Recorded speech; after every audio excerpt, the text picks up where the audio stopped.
أعوذ بالله من الشيطان الرجيم بسم الله الرحمن الرحيم আসসালামু আলাইকুম ওয়া রাহমাতুল্লাহি ওয়া বারাকাতুহু। সম্মানিত দর্শক, আসসালামু আলাইকুম। আমরা জানি যে আজকে আমরা শাবান মাসের শেষ জুমা পড়লাম। আজকে সৌদি আরবে চাঁদ দেখা দিয়েছে। আগামীকাল থেকে ইনশাল্লাহ আমাদের এখানে রমজান শুরু হবে। রমজান সম্পর্কে দুটো কথা বলার জন্য আজকের এই ভিডিওর আয়োজন। আশা করি সবাই দেখে উপকৃত হবেন। রমজান মাস সিয়াম সাধনার মাস, তাকওয়া অর্জনের মাস, কল্যাণের মাস, বরকতের মাস, রহমত ও মাগফিরাতের মাস, জাহান্নাম থেকে মুক্তির মাস, জান্নাত লাভের মাস। মহান আল্লাহ তাআলা এই মাসকে অনেক ফজিলতপূর্ণ করেছেন এবং অত্যন্ত মর্যাদাপূর্ণ করেছেন।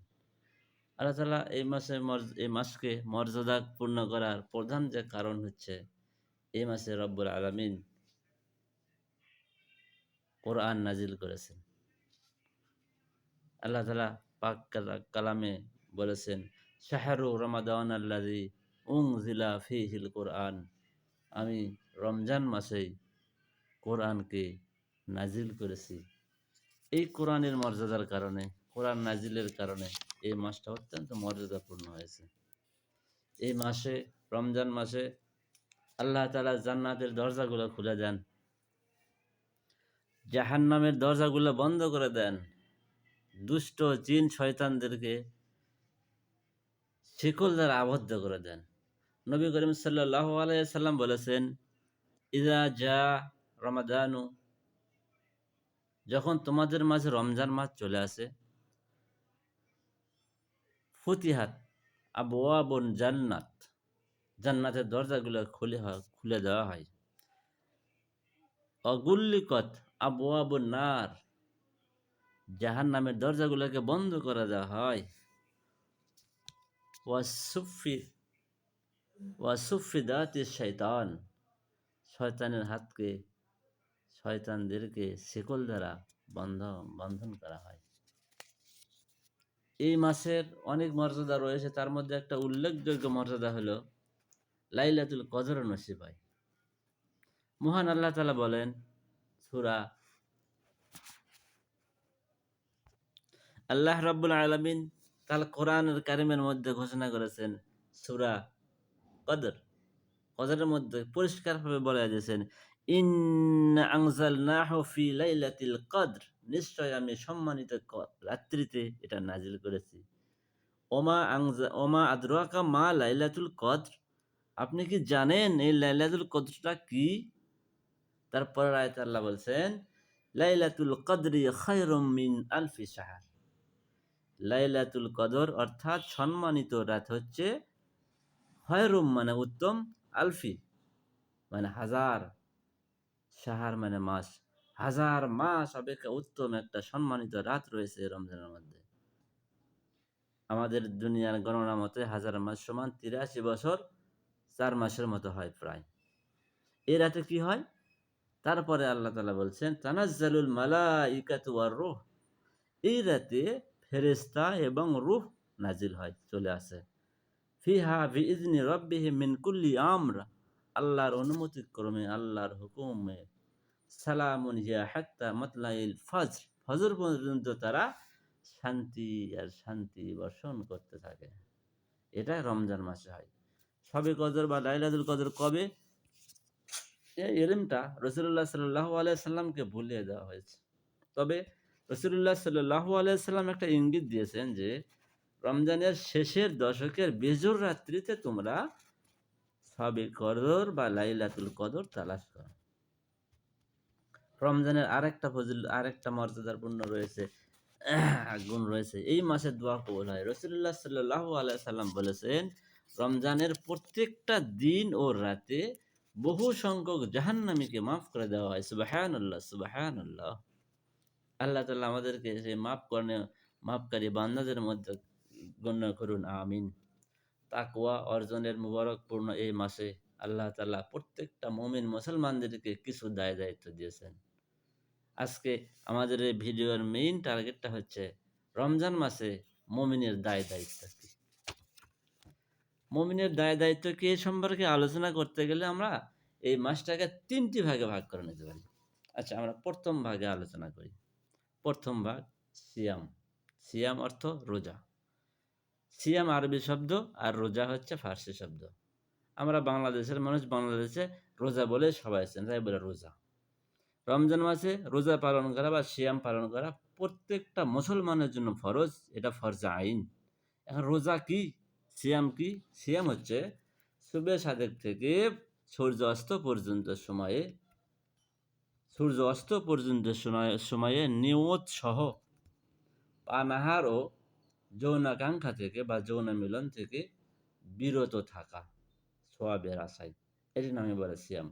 এর সিয়াম বা রোজা ইসলামের একটা অন্যতম খুঁটি। এটা ফরজ, তার কারণ আল্লাহ তাআলা কোরআনে বলছেন, ইয়া আইয়ুহাল্লাযীনা আমানু কুতিবা আলাইকুমুস সিয়ামু, হে মুমিনগণ, তোমাদের উপর রোজাকে ফরজ করে দেওয়া হলো, কামা কুতিবা, যেমন ফরজ করা হয়েছিল, আলাল্লাযীনা মিন ক্বাবলিকুম, তোমাদের পূর্ববর্তী উম্মত যারা আছে তাদের উপর যেমন ফরজ করা হয়েছিল তোমাদের উপরেও তেমনই ফরজ করে দেওয়া হয়েছে।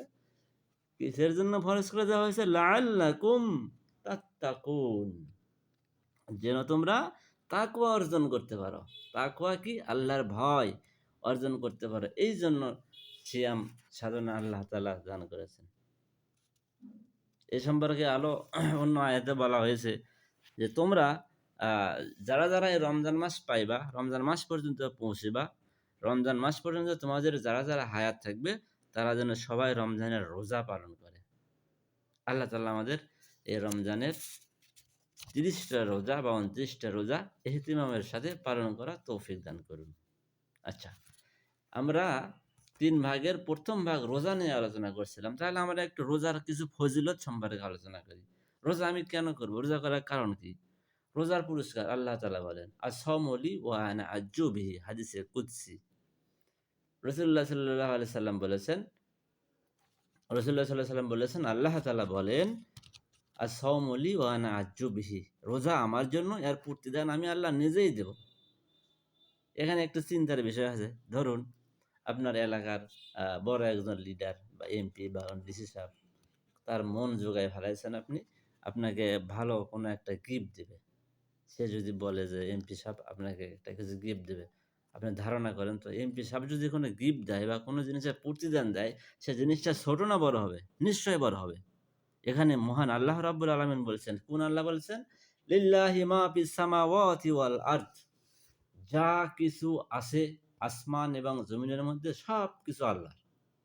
আসমান এবং জমিনের মালিক আল্লাহ যদি আপনাকে রোজার প্রতিদান হিসেবে যে গিফটটা দেবেন, যে প্রতিদানটা দেবেন, এটাকে ছোট হবে কিনা বড় হবে আন্দাজ করলেই বোঝা যায়। আল্লাহ তাআলা আমাদেরকে এই গিফট নেওয়ার তৌফিক দান করুন, আমিন। আল্লাহ কি গিফট দেবেন আল্লাহ নিজেই জানেন, কিন্তু আল্লাহ বলছেন আল্লাহ নিজেই এর প্রতিদান দেবেন। আচ্ছা, রোজা রাখলে গুনাহের কাফফারা স্বরূপ রাসূলুল্লাহ সাল্লাল্লাহু আলাইহি সাল্লাম বলছেন, রোজা রাখলে গুনাহের কাফফারা হয়, গুনাহ মাফ হয়। রাসূলুল্লাহ সাল্লাল্লাহু আলাইহি সাল্লাম বলছেন, যে ব্যক্তি ঈমানের সাথে সওয়াবের আশায় রমজান মাসে সিয়াম পালন করবে, তাহার পূর্বেকার সকল গুনাহ মাফ করে দেওয়া হবে। সুবহানাল্লাহ, সুবহানাল্লাহ। আল্লাহ তাআলা পুরস্কার দেবেন। 2 নাম্বার, গুনাহ কাফফারা হয়, গুনাহ মাফ করা যায়। 3 নাম্বার, জান্নাত লাভ হয়।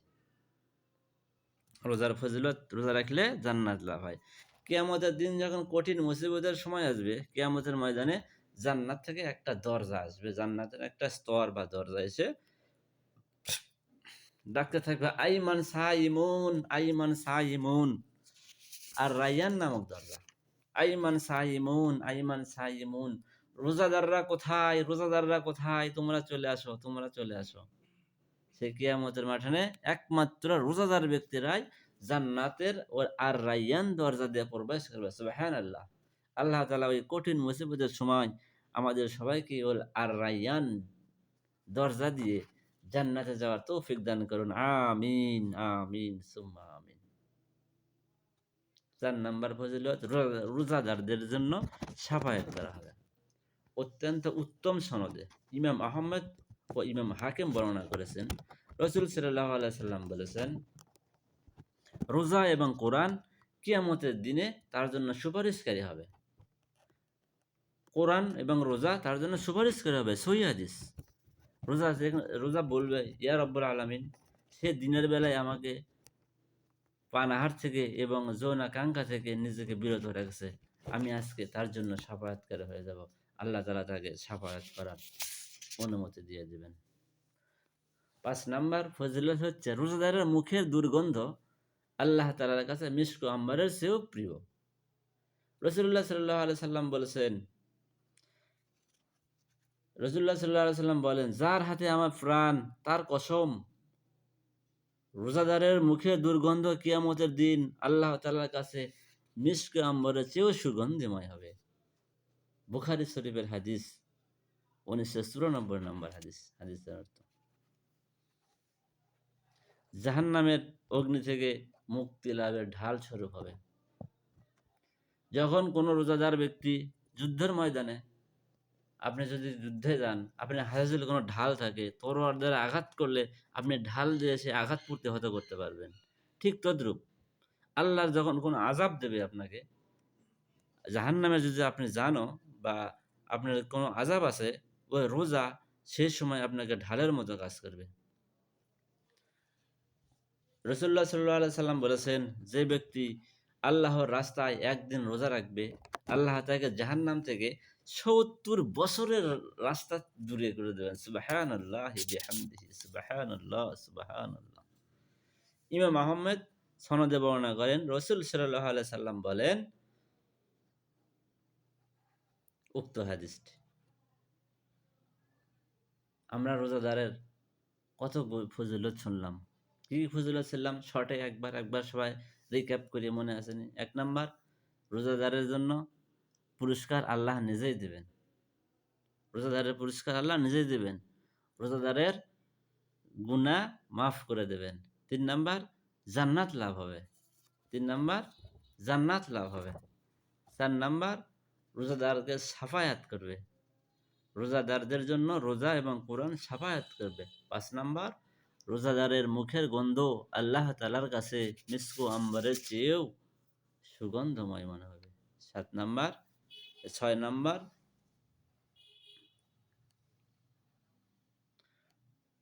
রোজাদারের জন্য ২ টা খুশি রয়েছে। একটা খুশি হচ্ছে ইফতারের সময়, আর একটা খুশি হলো আল্লাহ তাআলার সাথে মিলিত হওয়ার সৌভাগ্য লাভ। আর রোজা জাহান্নামের আগুন থেকে আপনাকে আমাকে মুক্তি লাভ করবে। কত ফজিলতপূর্ণ এই আমলটা। এই আমলটা করার জন্য আমাদের নিশ্চয়ই কিছু মাসলা মাসাইল, নিয়ম কানুন সবগুলো তো রাসূলুল্লাহ সাল্লাল্লাহু আলাইহি সাল্লামের তরিকা মোতাবেক করতে হবে। এই তরিকাগুলো আমরা হক্কানি আলেম, মসজিদের ইমাম সাহেব, মুফতি সাহেব তাদের কাছ থেকে জেনে যাব। ছোট্ট কিছু কথা আমি এখানে বলতে চাই। রোজার সংশ্লিষ্ট কিছু আমলগুলো হলো, রোজার জন্য নিয়ত করা। আপনাকে রাতেই রোজার নিয়ত করতে হবে। রোজার নিয়ত করতে হবে। নাওয়াইতু আন আসুমা গদাম মিন শাহরি রমজানিল মুবারাক, এইভাবে গদবাদা যে আমাদের একটা নিয়ত আছে, এভাবে না বললেও হবে। আপনার মনে মনে ইরাদা থাকতে হবে, নিয়ত করতে হবে, মনে মনে সংকল্প থাকতে হবে, আমি আগামীকাল রমজানের রোজা রাখবো। সুবহ সাদেকের আগেই মনে মনে একটা সংকল্প রাখতে হবে। সেহরি খেতে হবে। আহলে কিতাবদের রোজা আর আমাদের রোজার মধ্যে পার্থক্য হলো, আহলে কিতাবধারী যারা, তাদের রোজার মধ্যে কোনো সেহরি খায় না। রাসূলুল্লাহ সাল্লাল্লাহু আলাইহি ওয়াসাল্লাম স্পষ্ট বলেছেন, তোমরা তাদের রোজার সাথে মিলাইও না। তারা সেহরি খায় না। তোমরা সেহরি দেরিতে খাবা না, দেরিতে খাবা। অর্থাৎ কোনো দিন দেখা গেছে রাসূলুল্লাহ সাল্লাল্লাহু আলাইহি ওয়াসাল্লাম সেহরি খাওয়ার একটু পরেই তিনি ফজরের সালাত আদায় করেছেন। ইফতারি করা, ইফতারিটা তাড়াহুড়া করা। সূর্য অস্ত গেল, সাথে ইফতারি করবা, মুস্তাহাব আমল। ইফতারিতে দেরি না করা। কি দিয়ে ইফতারি করবে? ইফতারির বিভিন্ন ধরনের উপাদান আছে। আপনি শুকনা খেজুর খেতে পারেন, ভিজা খেজুরও খেতে পারেন, আপনি কয়েক ঢোক পানিও গিলতে পারেন। আল্লাহ যেটুকু যার সমর্থন দেয় সেইটুকুতে ইফতারি করা যায়। রোজাদারকে ইফতারি করানো চমৎকার একটা হাদিস। সহিহ হাদিসে তিরমিজি ও আহমদ শরীফে বর্ণনা করেন, যে ব্যক্তি কোনো রোজাদারকে ইফতারি করাবে, ভালো করে শুনিন, মনোযোগ দিয়ে খেয়াল করে শুনি আমরা সবাই। যে ব্যক্তি কোনো রোজাদারকে ইফতারি করাবে, সে রোজাদারের সমান সওয়াব পাবে। এতে যে ইফতারি করবে তার রোজার কোনো ঘাটতি হবে না। তিরমিজি শরীফের হাদিস, হাদিস নাম্বার 807, হাদিস নাম্বার 807। আল্লাহ তাআলা আমাদেরকে কিছু কিছু মাসলা জেনে রমজানের এই আমলগুলো করার তৌফিক দান করুন। 2 নাম্বার আমল কিয়ামুল লাইল, মানে রাত্রিতে নামাজ পড়া। কিয়াম অর্থাৎ দাঁড়ানো, লাইল মানে রাত, রাত্রিতে দাঁড়ায় নামাজ পড়া। এখানে রাত্রিতে দাঁড়ায় নামাজ পড়া বলতে তাহাজ্জুদ নামাজ বোঝায়, তারাবি সালাত বোঝায়, রাতের যে কোনো নফল ইবাদতকে বোঝায়। দেখেন রমজান মাসের বোনাস কত আল্লাহ তাআলা দিয়েছেন। কোনো ব্যক্তি যদি রমজান মাসে একটা নফল আদায় করে, অন্য মাসে ফরজ আদায় করলে যে সওয়াব হবে, রমজান মাসের নফল আদায় করলে তার সেই সওয়াব হবে। সুবহানাল্লাহ, সুবহানাল্লাহ। এই মাসে কেউ যদি একটা ফরজ আদায় করে, অন্য মাসে ৭০টা ফরজ আদায় করার সওয়াব আল্লাহ তাআলা তার আমলনামায় দান করে দিবেন। কত রহমত, কত বরকতময় মাসে আমরা পদার্পণ করছি। চিন্তা করেন মুমিন মুসলমান ভাইগণ, একটু আবেগ দিয়ে, দিল দিয়ে। আপনি যদি আপনার বিবেকটাকে নাড়া দেন, আপনি যদি এই কথাগুলো ভালোমতো শোনেন, তাহলে আপনি আশা করা যায় আপনার দিল কিছুটা নরম হবে। আপনি এই রমজানের যে একটা ফজিলত, এরা যদি আপনি ভালোমতো জানেন, আপনার ইবাদত করার প্রতি আগ্রহ জন্ম হবে। ১ ওয়াক্ত নামাজ পড়লে ৭০ ওয়াক্ত নামাজ পড়ার সওয়াব পাবেন। ২ রাকাত নফল নামাজ যদি পড়েন রমজান মাসে, অন্য সময় ২ রাকাত ফরজ নামাজের মতো মর্যাদা পাবেন। এই মাসে যদি আপনি ৳১ দান করেন, অন্য মাসে ৭০ টাকার সমান হবে। আল্লাহ তাআলা বাড়াইতে, বাড়াইতে অনেক সময় ৭০০ গুণ পর্যন্ত বাড়াইতে পারে। এটা দিলের নিয়তের উপর নির্ভর করে। বুঝছেন ভাই?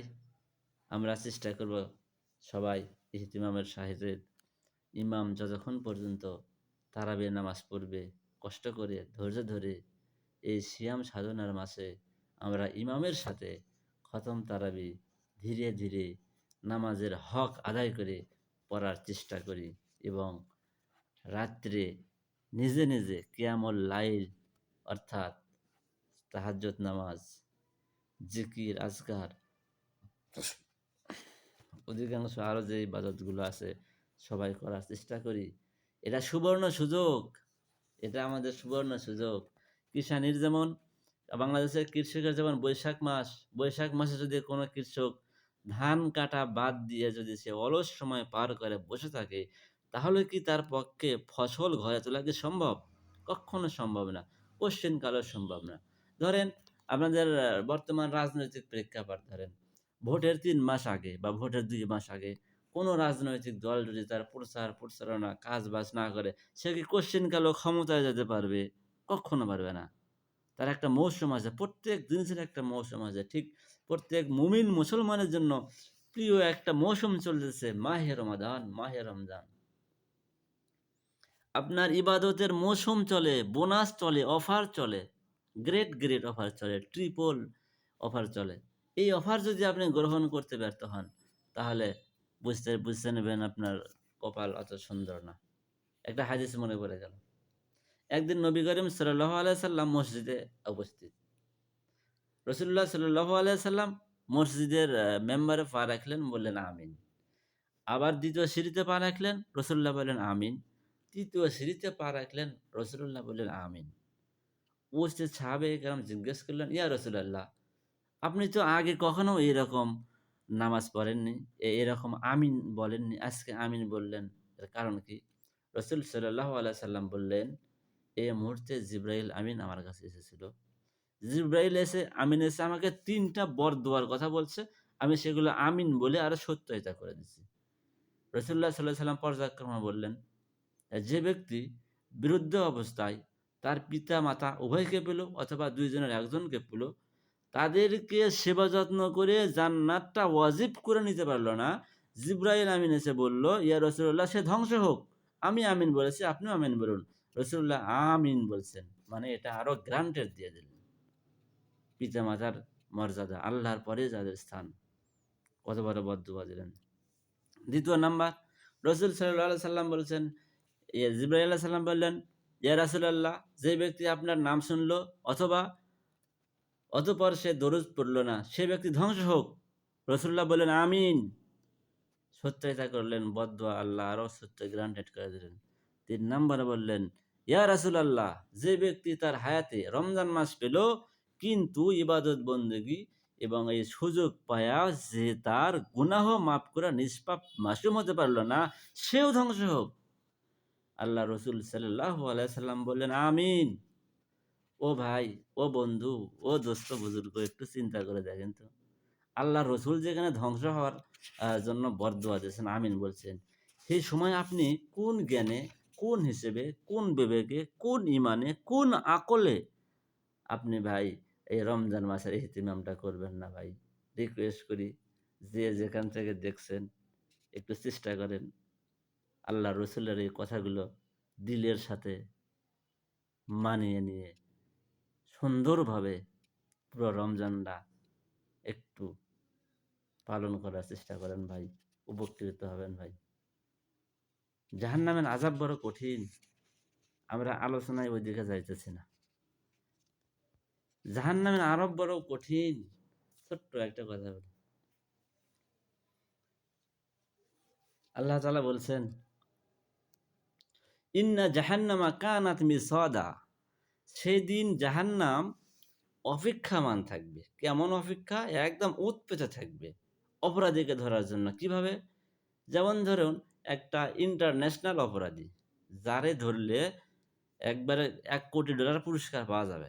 এইরকম অপরাধীকে ধরার জন্য পুলিশ কি হারে রাস্তায় যদি যদি যদি সে পায়, কোনো ইনফরমার পায় যে এই রাস্তা দিয়ে ওই অপরাধী পার হয়ে যাবে, আসামিরা পার হয়ে যাবে, পুলিশ কিভাবে টার্গেট নিয়ে ওৎপেতে থাকবে, অত্যন্ত তীক্ষ্ণর সাথে ধরতে পারলেই 100 কোটি বা $1 কোটি।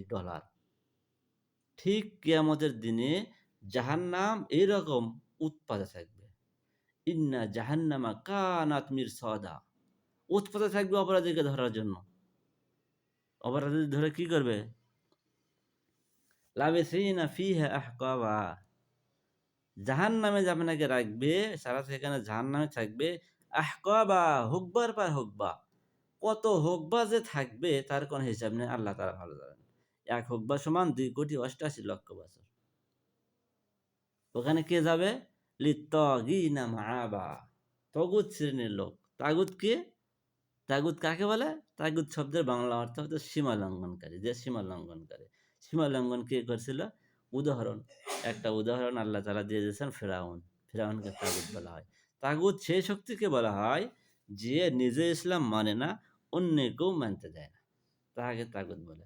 লিত্তাগিনা মাআবা লাবিসিনা ফিহা আহকাবা লা ইয়াযুকুনা ফিহা বারদান ওয়ালা শারাবা, সেখানে তারা লা ইয়াযুকুনা, আস্বাদন করবে না, ইল্লা বারাদাও, কোনো ঠান্ডা পানীয়, ওয়ালা শারাবা, কোনো কোমল বা ঠান্ডা পানীয় তারা সেখানে পাবেও না। ইল্লা, তবে পাবে, হামিমাও, হামিমাও ওয়া গাসসাকা, গাসসাকা। হামিম অর্থাৎ গরম পানি, ফুটন্ত পানি, গরম পানি না, ফুটন্ত পানি, ও গস্সাকা, পুজ, ও পুজ। ভাই চিন্তা করেন দেখি, আপনাকে যদি $1 কোটি দেওয়া হয়, 1 গ্লাস পোজ খাবেন, আপনি খাবেন? কেউ খাবে? কোনো পাগল ছাড়া কেউ খাবে? $1 কোটি দেবে, আপনি 1 গ্লাস পুজ খাবেন, পুজ গিলে খাবেন, খাইতে পারবেন ভাই? কি ঘৃণার জিনিস! কোরআনের কথা এটা, কোরআন স্পষ্ট বাণী। ইল্লা হামিমা ওয়া গাসসাকা, এই হলো জাহান্নামের সাধারণ বর্ণনা। সেই জাহান্নাম থেকে বাঁচার একটা মুমূর্ষময় সুযোগ আসছে গো ভাই, দোস্ত, বুজুর্গ, বন্ধু, একটু দিল দিয়ে চেষ্টা করেন। আচ্ছা, রমজান মাসের আমরা প্রথম দেখলাম সিয়াম পালন করা। ২ নাম্বার কিয়ামুল লাইল, অর্থাৎ নামাজ, ফরজ নামাজ, ওয়াজিব নামাজ, সুন্নত নামাজ, নফল নামাজ বেশি বেশি করে পড়া, দান সদকা করা এবং গুণ সম্পর্কে জানলাম। ৩ নাম্বারে বলা যায় বেশি বেশি করে কোরআন তিলাওয়াত করা। রমজান মাস কোরআন নাজিলের মাস। এই মাসে রাসূলুল্লাহ সাল্লাল্লাহু আলাইহি সাল্লাম অধিক পরিমাণে কোরআন তেলাওয়াত করতেন। রমজান মাসে জিবরাইল আমিন রাসূলুল্লাহ সাল্লাল্লাহু আলাইহি সাল্লামকে পুরো কোরআন তিলাওয়াত করে শোনাইতেন এবং রাসূলুল্লাহ সাল্লাল্লাহু আলাইহি সাল্লামও তাকে কোরআন তেলাওয়াত করে শোনাইতেন। আল্লাহর নবী শেষ বছরে আল্লাহ রসুলের শেষ শেষ রমজানটায় জিবরাইল আমিন কোরআন রসুল্লাহকে ২ বার শুনিয়েছেন। রসুল্লাহ ২ বার কোরআন তাকে শুনিয়েছেন। কোরআন পড়ার ফজিলত কি? রসুল্লাহ সাল্লাল্লাহু আলাইহি সাল্লাম বলেছেন, যে ব্যক্তি কোরআনের একটি অক্ষর পড়বে সে ১০ টা নেকি পাবে। আলিফ লাম মিম। এখানে আমি আলিফ লাম মিম একটা অক্ষর বলতেছি না, বরং আলিফ একটা অক্ষর, লাম একটা অক্ষর, মিম একটা অক্ষর। ৩ টা হরফ। ৩ হরফে ৩ দশে ৩০ নেকি হবে অন্য মাসে। তাহলে হিসেব করেন, একে যদি ৩০ হয় তাহলে রমজানে একে কত হবে? ৩০ গুণন ৭০ কত হলো? না ১০ গুণন ৭০ কত হলো? ৭০০। রমজান মাসে ১ হরফ পড়লে আল্লাহর রসুলের হাদিস অনুযায়ী একে ৭০, ওই হিসেবে ১ হরফে ৭০০ নেকি হবে। চিন্তা করছেন কত সওয়াব। এগুলো সব সহিহ হাদিসের আলোকে ভাই। সবগুলো সহিহ হাদিস সহিহ হাদিসের আলোকে। এই সওয়াবের মৌসুম পার হয়ে যাবে, আসতেছে আমাদের মাঝে। হালান সাহালান মাহে রমজান। আল্লাহ তাআলা বলনেওয়ালা, চলনেওয়ালা, জাননেওয়ালা সবাইকে এই রমজান মোবারক পালন করার তৌফিক দান করুন। আমাদেরকে সবাই রিয়া ও শিরক মুক্ত ইবাদত করার তৌফিক দান করুন। ওমা তৌফিকি ইল্লা বিল্লাহ। ওয়া আখিরি দাওয়ানা আনিল হামদুলিল্লাহি রাব্বিল আলামিন। আসসালাতু ওয়াসসালামু আলা রাসূলিহিল কারীম। আসসালামু আলাইকুম।